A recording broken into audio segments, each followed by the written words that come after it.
In the early 1990s, one of the most horrible events in the history of the world occurred: the genocide in Rwanda. In that genocide, Hutus battling against Tutsis, 1 million people were killed in less than 9 months. When the genocide began, there were 380,000 Adventists, Seventh-day Adventists, in Rwanda. When it ended, 100,000 were dead. In 6 months, 100,000 Adventists were slain. Not because they were Adventists, but because they were part of the minority tribe. In recent years, I've traveled to Rwanda on a number of occasions, speaking in large stadiums. There are trials going on right now in Rwanda trying the killers. As we traveled there, I talked to my host, the union president, Eman Rutalinga, and I said, "Pastor Rutalinga, did anybody that you know die in the genocide?" He said, "Pastor Mark, I was out preaching the day that the radio announcement came, cut down the tall trees.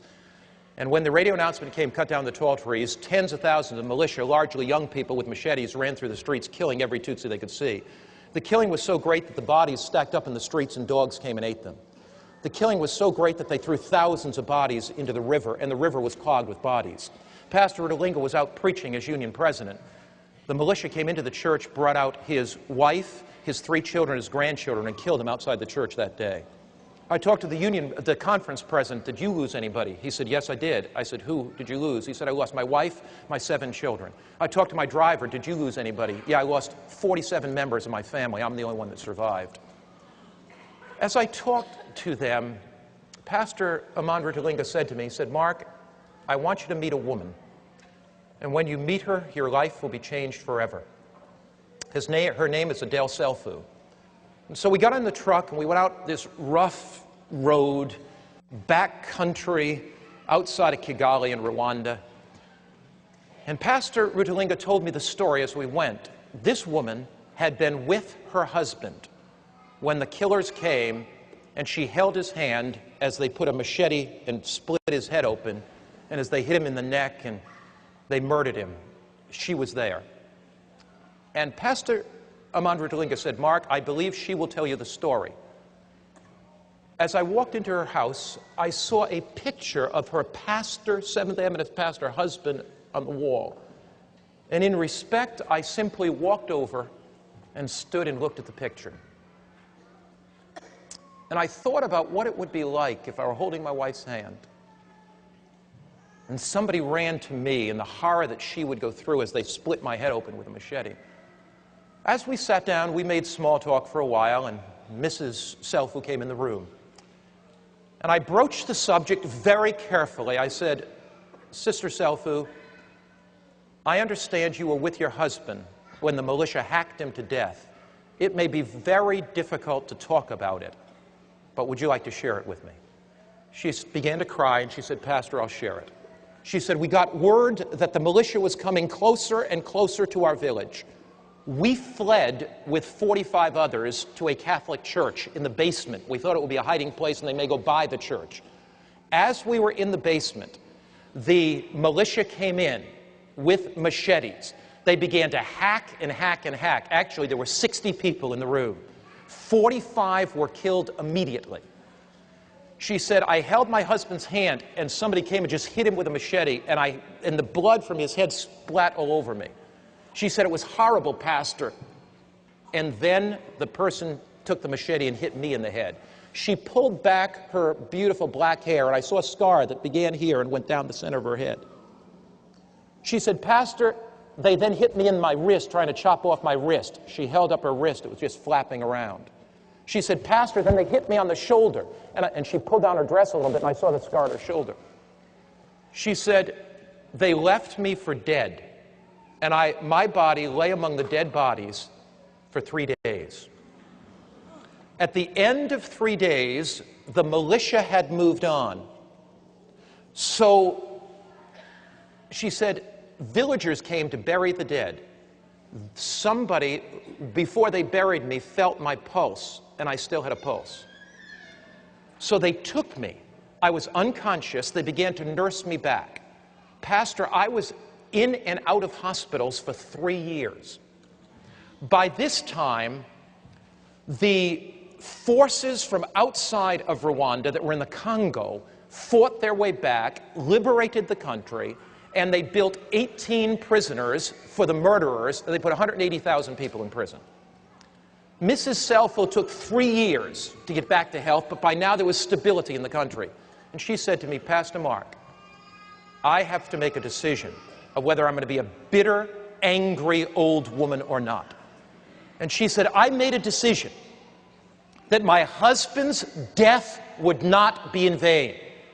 I had the assurance beating in my heart that Jesus Christ was coming again, and that the thing that my husband would want would me to go to minister to the killers.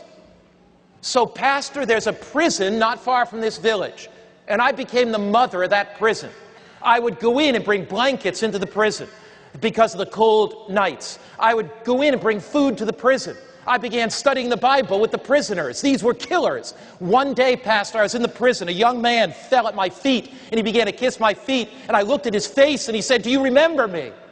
And she said, I wish I could get that face out of my mind. It was the young man in his early 20s that took the machete and chopped my husband's head in half.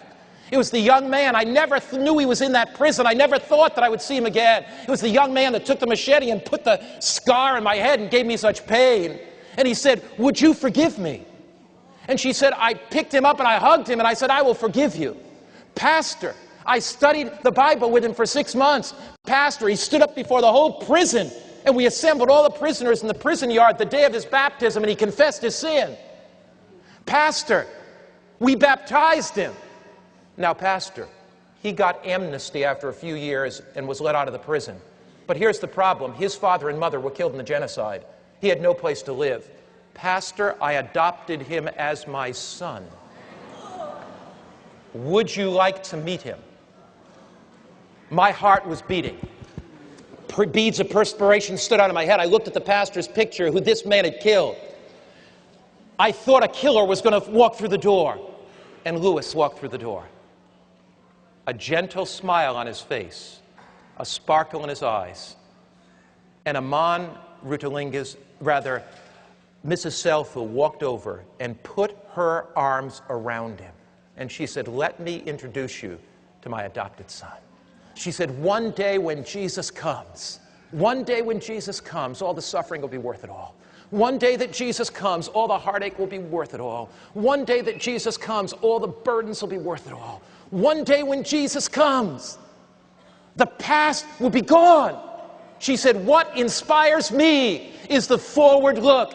Jesus is coming again. Is there something in your heart right now that needs to be dealt with? Have you been harboring some bitterness? Is there some sin secretly in your life? If God can transform Adele Selfo, if God can take that woman and take any bitterness, any anger out of her heart, God can do miracles in your life. The backward look leads you to the cross and forgiveness.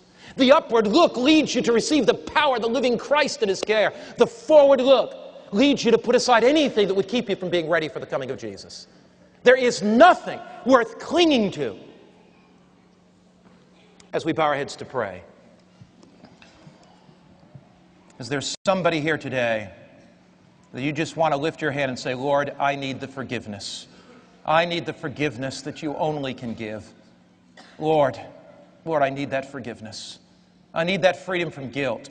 Lord, I have kind of let my religious experience slip. Lord, I've been careless with my experience. But there's grace that flows from the cross.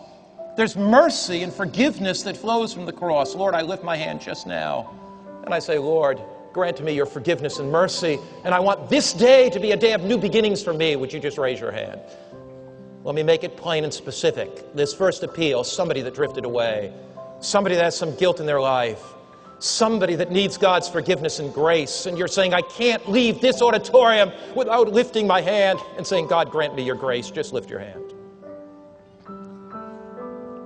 You may put your hand down. Is there somebody going through some burden, some struggle, financial burden, burden with your children, burden in your health, and you sense that Christ is the living Christ and you need that upward look today, and you want to say, Jesus, I lay my burden at your feet, but I believe by faith today, at this moment, that you're giving me comfort and strength, and I'm laying that burden down for Jesus. Would you just lift your hand?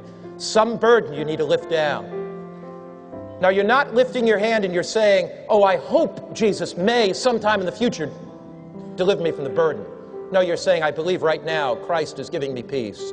I believe right now Christ is lifting that burden. I believe right now Christ is giving me new courage. Jesus sees your hand. He knows your heart. You may put your hand down. There's some